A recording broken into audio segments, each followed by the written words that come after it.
Welcome back to what Arty Noobs for General Disturbance. This is an M48A5 Patton. It's a tier 10 American medium tank, top of the range. It's located on the south spawn of Halluf, and this one is under the command of Igunter of FILO.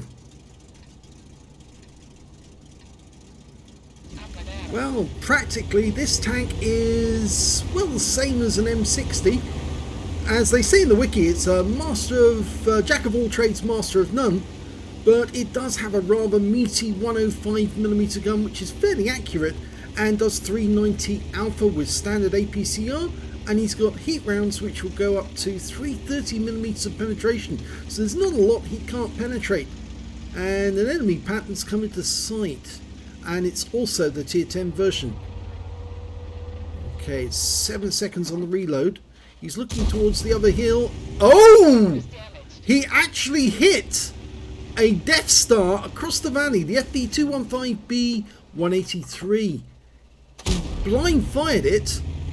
He thought that's where he would be, and he did get the hit on target. Now that's interesting. Our EBR's down the valley now, so he might be able to get some spots for us. Now it's got the famous egg-shaped hull you can see there. Normally you see that on the T110E5. Fires another round down in that direction. It's got plenty of standard ammo. Oh, now that shell, that Arty shell just hit something because there was no explosion when it arrived at the other end. So there is something over there. That's why he's blind firing at the moment, and I think that one hit target as well because apparently there wasn't any explosion. And there's the EBR 105 of the enemy team. Briefly appeared.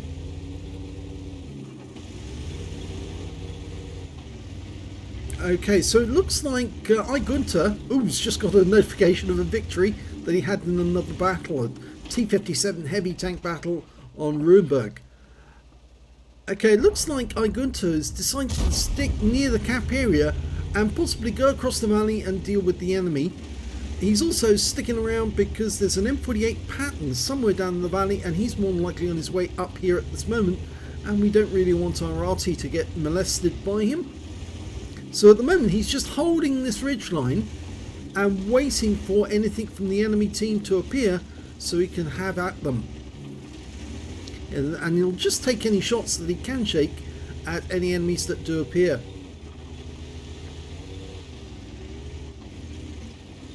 Now it's very difficult to get an M60 in the game because it's normally one of those tanks that's a reward tank, or you have to get the codes to get one. Wargaming holds onto them, very jealously guards them. Only community contributors and people who work for Wargaming have M60s. But this is basically the tank that you get if you can't get an M60 code, because it's basically the same thing. It's an upgraded medium tank, as upgraded as they can on armour and on the gun and on the handling, but it's not as good. Oh, and there's two enemies turned up, so he was right to do what he did, and they spotted him, and they know he's here, and the rest of the team know he's here too as well. Trouble is now there's two of them, and there's only one of Igunter, but the Arty know he's here, and oh, the Batchat just took a hit, a big hit. Okay, we're going to try and get shots on the Centurion. We lost the Batchat 155-58. Didn't know there was going to be two of the enemy. Put one into the back of the Centurion. Here comes the enemy Patton. He gets one into us. Go for the return shot. Yes. Tracks him. Just got one into the track, but the guy's fixed his tracks. Now, hopefully our 261's got to the village. Here go Centurion, we get around into him, but he gets one into us. But we got more on the exchange, 399. Going to circle around him, get him between us and the M48. We get another shot into him. Bounced around that came from the Patton. No, wait for the shot, wait for the shot. Now, that's it, beautiful, high roll, 418. The Centurion goes down. Now he can just deal with this one on his own. Just needs to get the right spot, go for the sides, yes! He's dueling this one very, very well. He's going for the weak spots where he can and presenting hard points when he can't. And that's another penetration and another high roll. Arty's targeting. Go for the shot. Gets another penetration. This guy's going to go down with the next shot. Get it right. Yes! And he took her around from the enemy Arty. But now the enemy Arty is in a bit of a state because he's now killed one enemy tank and cleared the force that came across, which means the only tanks the enemy's got on the other side of the valley are a Death Star, a T-110E3 and both Artys. The rest of the enemy team are up near the northwest corner. Now they're going to be practically blind at the moment, so they can't see him traversing this area across the valley, but they can probably see the Progetto down in the valley. It looks like he's on reload. It's nice when they do signal that they are on reload to let us know. Okay, we're waiting for any spot that he comes up with for us. Nothing in sight at the moment. Okay, score's still even, so this could go either way. That was really good work. He actually manoeuvred to try and put one enemy between him and the other enemy to ensure that they couldn't both hit him at the same time.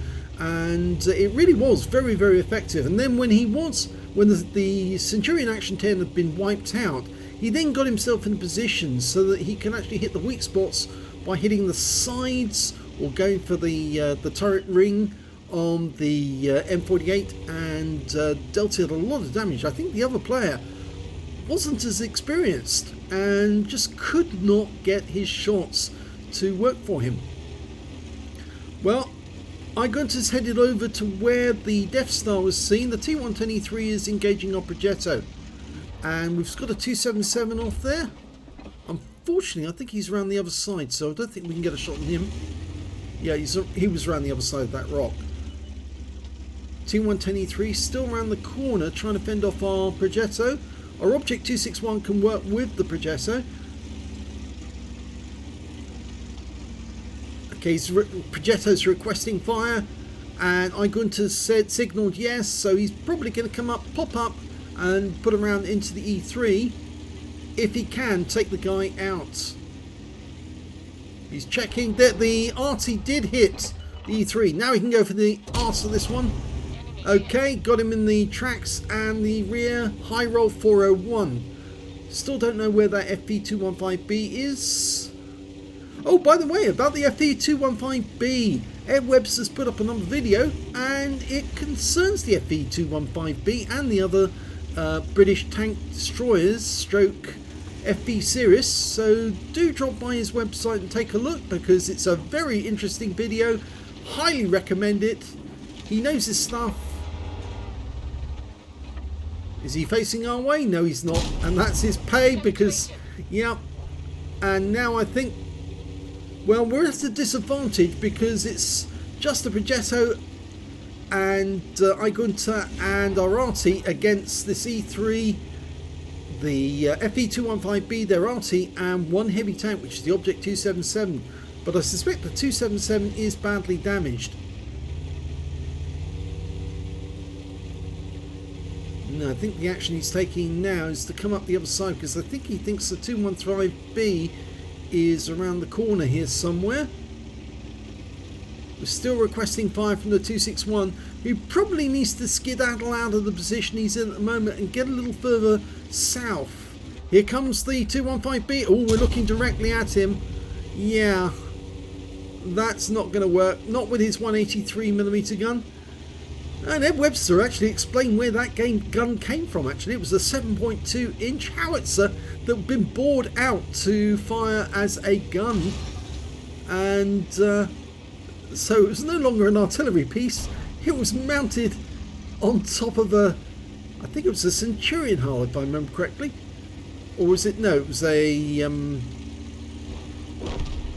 oh, well, there goes the T-110E3. The Progetto got him. I think it was either that or it was a Carnarvon hull, but you'll have to watch his replay to see exactly which one it was. Okay, go for a shot, yes, and he fluffed his shot. Or did he? No, he didn't actually. He got 399 into Igunter, and he's got him on fire, and he's going to burn Is he? No, he didn't. 7 hit points. Oh, he hit him in the tracks.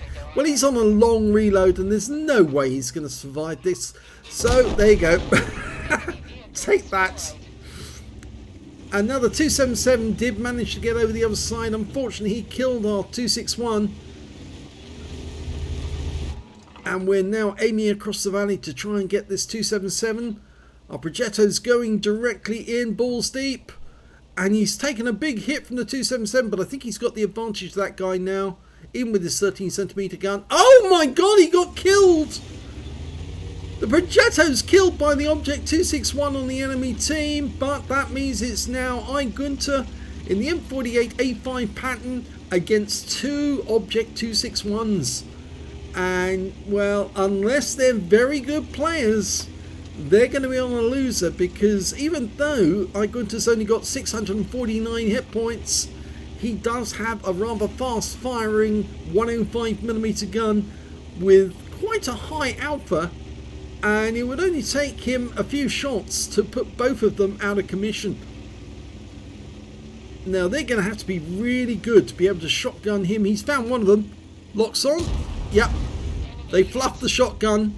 You don't fire at that range. You charge the enemy and get a shot at close range. He tried doing it, but unfortunately it's too late.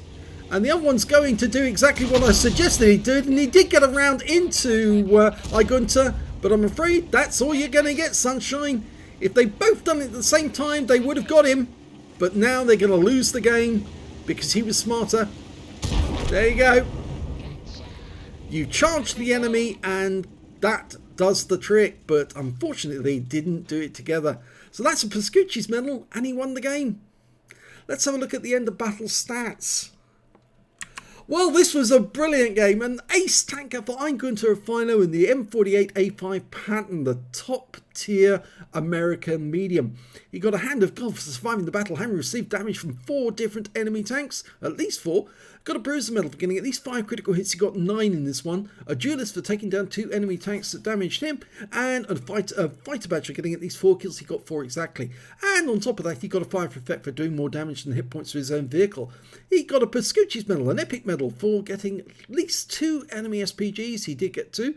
And he also picked up the high caliber for dealing the most damage in the game as the last man standing. Let's have a look at team score. Well, there you go. Easily the highest. 6,316 hit points of damage. He carried the team for this one.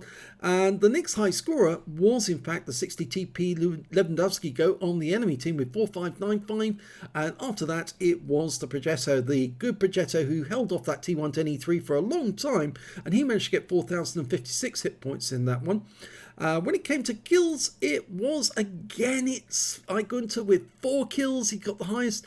3 kills go to the AMX 50B and the Progetto 65 and the Object 277 on the enemy team and the Object 261 who killed the Progetto, unfortunately. When it came to base XP, just look at that. He's got the top in all 3 columns again. 1,285 base experience points. Nice ace tanker. 984 for the Progettos. 872 for the Panhard EBR 105. Igunter fired 27 rounds but got 20 direct hits and 18 penetrations.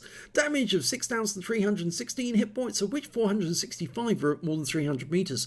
He received 7 hits from the enemy during that game. 3 of them were penetrations, 2 non-penetrations and 3 hits by way of splash damage. I should mention that shot for 465, that was on the Death Star right across the valley on a blind shot. 780 hit points of damage were blocked by the armour. He spotted 1 enemy vehicle, damaged 6 of the enemy, killed 4, and did 761 hit points of damage assistance. On a premium count, he earned 57,987 credits from that game, and after repair and ammunition resupply, took away 37,474 credits.